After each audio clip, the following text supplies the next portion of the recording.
दोस्तों, author Dave ने अपनी जिंदगी की शुरुआत स्क्रैच से शुरू की थी और जब वो 26 साल के हो गए थे तब उनके पास $4 मिलियन से भी ज्यादा की प्रॉपर्टी थी। लेकिन वो पैसे को हैंडल नहीं कर पाते थे। इसी वजह से उन्होंने अपने पास के सारे पैसे को गवा दिए। वो बैंकरप्ट हो गए, उनके ऊपर काफी सारे केसेस हो गए और उनकी सारी प्रॉपर्टी की नीलामी हो गई। और ये सब तब हुआ जबकि उनको एक नया बच्चा पैदा हुआ था। और अगर देखा जाए तो ये उनकी जिंदगी का सबसे ज्यादा खराब वक्त था। सरप्राइजिंगली वो ये कहते हैं कि यही उनकी जिंदगी का सबसे ज्यादा अच्छा वक्त था, क्योंकि उस खराब टाइम में उन्होंने एक बड़ा डिसीजन लिया अपनी जिंदगी को चेंज करने का और फिर से कभी भी दोबारा से इस प्रॉब्लम में नहीं फंसने का, जो कि हम में से मैक्सिमम लोगों के साथ नहीं हो पाता। दोस्तों, अगर एग्जाम्पल के तौर पे देखा जाए तो अगर हम एक मेंढक को पानी में रखें और अगर आप उस मेंढक को पहले से ही गर्म हुए पानी में डालोगे तो वो उस पे से उछल कर बाहर आ जाएगा। लेकिन जब आप उस मेंढक को ठंडे पानी में रखोगे और फिर उस ठंडे पानी को धीरे धीरे गर्म करोगे और फिर और भी ज्यादा गर्म करते जाओगे तो फिर वो मेंढक उस पानी के अंदर बहुत ज्यादा कंफर्टेबल हो जाएगा कि एक टाइम बाद पानी इतने ज्यादा गर्म हो जाएगा कि उसकी जान निकल जाएगी अगर वो उससे बाहर नहीं कूदेगा तो। दोस्तों, आप इसे रियल में ट्राई मत करना, हमने ये सिर्फ एग्जांपल के तौर पे लिया है और यही सेम चीज हम में से बहुत सारे लोगों के साथ होती है। कुछ लोग जो कि अपने आप को बहुत ज्यादा खराब फाइनेंशियल कंडीशन में पाते हैं, बिल्कुल ऑथर की तरह, और वो सडनली फिर रियलाइज करते हैं कि ऐसा क्या खराब हो गया है और वो उस मेंढक की तरह होते हैं जिनको कि अपनी फाइनेंशियल कंडीशन इतनी ज्यादा खराब होती हुई दिखाई नहीं देती और वो फिर बहुत ज्यादा खराब हो जाती है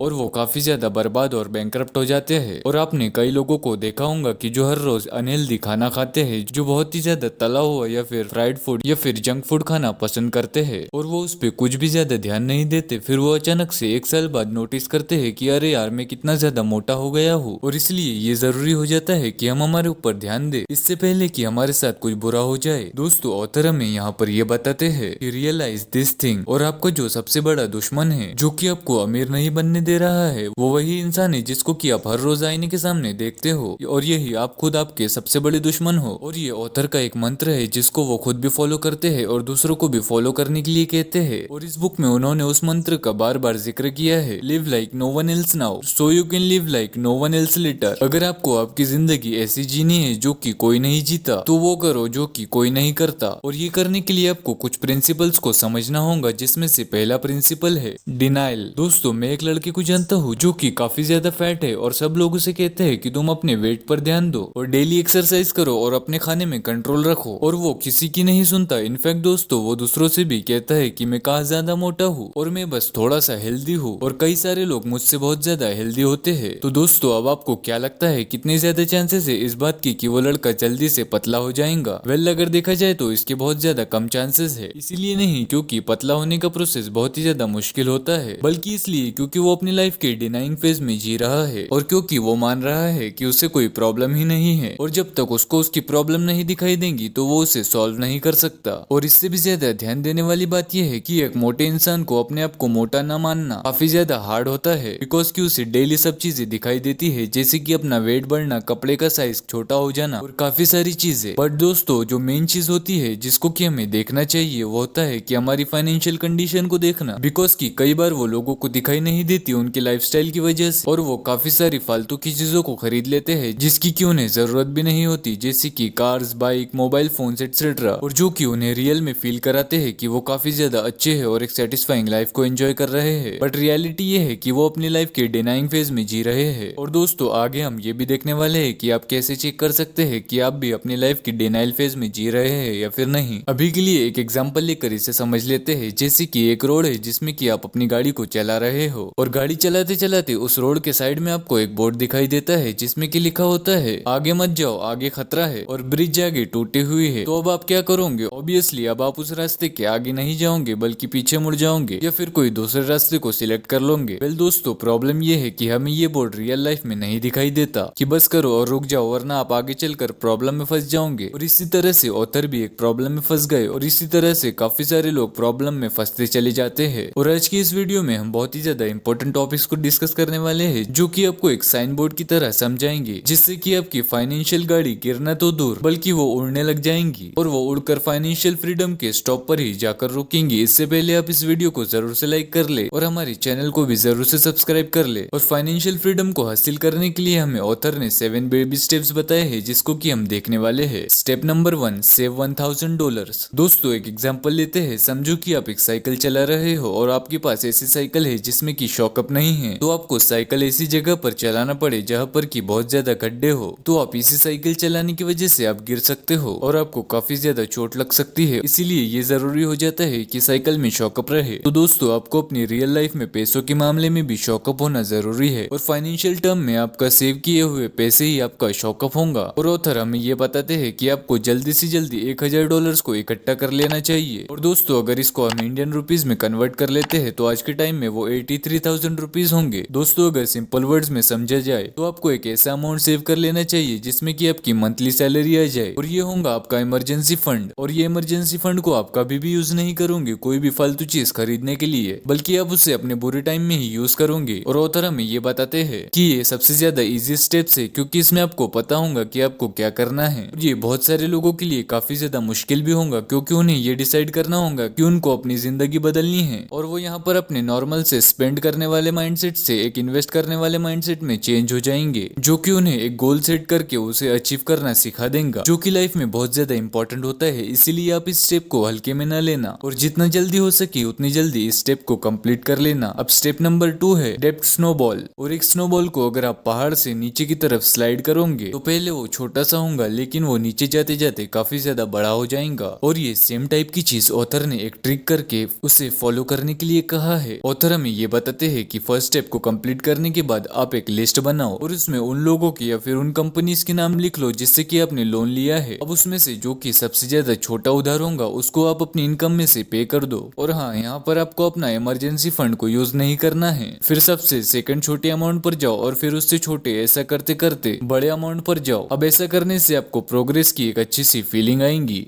जो कि आपको एक एक्साइटमेंट देंगी, और धीरे धीरे ये स्नोबॉल की तरह आपके सारे उधार को खत्म कर देंगी। और इस लिस्ट में घर का लोन नहीं आता है बल्कि गाड़ी का आता है। और एक और इम्पोर्टेंट बात जिसको कि ऑथर हमें बताते हैं कि कार आपको वही लेनी है जिसको कि आप कैश पैसे से खरीद सकते हो और ना कि EMI पर। Step number 3, increase emergency fund. जब आप अपने पहले 2 स्टेप्स को कंप्लीट कर लोगे और अब आपको एक इंटरेस्टिंग और अमेजिंग चीज को करना है, तो आपको कैलकुलेट करना है कि आप हर महीने कितने पैसे खर्च कर देते हो। और मान लो कि आपके सर्वाइवल के लिए महीने के 15,000 रुपये आपका खर्च आता है। अब आपकी अगली स्टेप ये है कि आपको कैलकुलेट करना है कि आपको 3 से 6 महीने में सर्वाइवल के लिए कितने पैसे नीडेड है, उसको आपको कैलकुलेट करना है। और अब आपको उतना पैसा इकट्ठा करना है। कई लोगों को ये प्रॉब्लम होती है कि उनका स्ट्रेस कम नहीं होता, क्योंकि उनको टेंशन रहता है कि हमें बिल भरना है, यहाँ वहाँ पर पैसे देने हैं, जिसकी वजह से वो हमेशा टेंशन में रहते हैं और कभी भी खुश नहीं रह पाते। और ये स्टेप उस प्रेशर और टेंशन को खत्म कर देगा। और बाई चांस अगर आपकी हेल्थ को या फिर आपकी जॉब को कुछ बुरा होता है, या फिर अगर आप अपनी जॉब को छोड़ने का भी सोचते हो, तो आपके पास 3 से 6 महीने का शॉकअप होगा, जो आपको टेंशन से दूर रखेगा और आपका सही डिसीजन लेने में मदद करेगा। इन शॉर्ट, आप किसी भी चीज से बंधे नहीं रहोगे और आपको फ्रीडम होगा। और यहाँ पर 2 इंपॉर्टेंट नोट है, जैसे कि यहाँ पर पैसा जमा करने के लिए आपको टेम्पटेशन होगी बहुत सारी चीजें खरीदने के लिए, बट आपको याद रखना है कि आपका मिशन पैसे को सेव करना है, ना कि उसे स्पेंड करना। और दूसरा नोट, अगर आपके बैंक में इतने पैसे नहीं है कि आप 3 से 6 महीने के लिए सर्वाइव कर सको, तो आप अपनी लाइफ की डिनाइंग फेज में जी रहे हो। Step number 4, invest 15% of your income. और आपको मॉर्फीज लॉ तो पता ही होगा। इसमें कहा जाता है कि अगर कोई चीज गलत होने का चांसेस है तो वो चीज गलत ही होंगी। अगर एग्जाम्पल से देखा जाए तो अगर आप कभी ठंडा पानी नहीं पीते ये सोचकर कि आपको कहीं जुकाम ना हो जाए, लेकिन अगर आप एक दिन रिस्क लेकर ठंडा पानी को पी लोगे तो आपको डेफिनेटली जुकाम हो जाएगा। नाउ दोस्तों, मॉर्फी को आप कह सकते हैं कि वो काफी ज्यादा पेसिमिस्ट इंसान थे, बट उनकी बात काफी ज्यादा सोचने लायक है। दोस्तों, अगर देखा जाए तो हम में से कई सारे लोग जॉब कर रहे होते हैं और वो ये नहीं सोचते कि अगर उनके साथ कुछ बुरा हो जाए या फिर उनकी जॉब छूट जाए तो वो क्या करेंगे, क्योंकि जॉब में आपको तभी तक पैसे मिलते हैं जब तक कि आप काम कर रहे होते हो। इसीलिए ऑथर हमें ये स्टेप बताते हैं कि अपने पैसे को इन्वेस्ट करना, आपको एटलीस्ट 15% पैसे को इन्वेस्ट करना चाहिए, ताकि आप अपने पैसे को काम पर लगा सके और ना कि खुद जिंदगी भर पैसे के लिए काम करते रहो, जो कि बहुत ज्यादा रिस्की और बुरा होगा। और ये सेम चीज हमें रिच डैड पुअर डैड और the richest man in Babylon books भी सिखाती है। स्टेप नंबर 5 और स्टेप नंबर 6। और स्टेप नंबर 5 उन लोगों के लिए है जिनके की बच्चे हैं। इसे अगर हम शॉर्ट में देख ले तो ऑथर हमें ये कहते हैं कि इसे ही आप पहले ही कंसिडर करके रखो, बिकॉज की मैक्सिमम लोग बच्चों के खर्च को पहले ही कंसिडर नहीं करते। इसलिए जब उनके बच्चे होते हैं तब उनके ऊपर फाइनेंशियल प्रेशर काफी ज्यादा बढ़ जाता है और वो यूजुअली काफी ज्यादा परेशान और अनहैप्पी होने लगते हैं। इसीलिए आप इसके बारे में पहले से ही सोच कर रखो और अपने पैसों को इस हिसाब से कैलकुलेट करके रखो। और स्टेप नंबर 6 में ऑथर ऑथर हमें ये बताते हैं कि आपको लोन तो कभी लेना ही नहीं चाहिए, और अगर आपने लोन ले रखा है तो आप उसे जल्दी से जल्दी खत्म करो। और अब कई लोग आपको इस बात का उल्टा कह सकते हैं, बैड क्रेडिट और गुड क्रेडिट करके, पर हाँ, ऑथर भी इसी वजह से इस प्रॉब्लम में फंसे थे, इसीलिए वो लोन लेने को अवॉइड करने के लिए कहते हैं। और लास्ट स्टेप नंबर 7 जो कि है बिल्ड वेल्थ। जब आपने अपनी सारी टेंशन देने वाली चीजों को हैंडल कर लिया होगा तो अब आती है सबसे ज्यादा फन देने वाली स्टेप जो कि है बिल्ड वेल्थ। यहाँ पे आपको पैसे के साथ खेलने को मिलेगा और आपको पैसे को बिल्ड करने को मिलेगा, और आप अपने पैसे को बिल्ड करोगे प्लस आपको दूसरों की हेल्प करने के लिए मिलेगा। और इस स्टेप के साथ आप ये 4 चीजें जरूर से करो, क्योंकि हम फिजिकल बीइंग है तो हमेशा हमें सही खाना खाना चाहिए, और क्योंकि हम इमोशनल बीइंग है तो हमें लोगों के साथ अच्छे कनेक्शन बनाने चाहिए। थर्ड, क्योंकि हम इंटेलेक्चुअल बीइंग है तो हमें हमेशा अपने ऊपर इन्वेस्ट करना चाहिए और नए स्किल्स को अक्वायर करना चाहिए। और क्योंकि हम स्पिरिचुअल बीइंग है तो हमें गरीबों की मदद करनी चाहिए, और वो सब अच्छे काम करो जिससे कि आपको पीस मिले। नाउ दोस्तों, ये सारी चीजें मैंने आपको the great book the total money makeover से बताई है, और अगर आप एक मिडिल क्लास फैमिली से बिलोंग करते हो तो आपको ये बुक जरूर से पढ़नी चाहिए, बिकॉज ये बुक उन लोगों के लिए ही काफी ज्यादा अच्छी है जिनके पास पैसे तो आते हैं पर टिकते नहीं है, और कई लोगों को समझ में ही नहीं आता है कि वो अब क्या करे, अपने पैसे को कहां पर इन्वेस्ट करे। तो इसके लिए आपको वॉरेन बफेट की एक बात को सुनना चाहिए। उसमें वो कहते हैं the best investment is to invest in yourself. इसका मतलब है कि अपने ऊपर इन्वेस्ट करो और अपने पैशन को पता करो और फिर उसे फॉलो करो। तो दोस्तों, उम्मीद करता हूँ कि इस वीडियो से आपको कुछ ना कुछ वैल्यूएबल इन्फॉर्मेशन जरूर से मिली होंगी। अगर आपको ये वीडियो पसंद आया होगा तो आप इस वीडियो को जरूर से लाइक करें और हमारे चैनल को जरूर से सब्सक्राइब करें, और आपको ये वीडियो कैसा लगा हमें नीचे कमेंट करके जरूर से बताएं।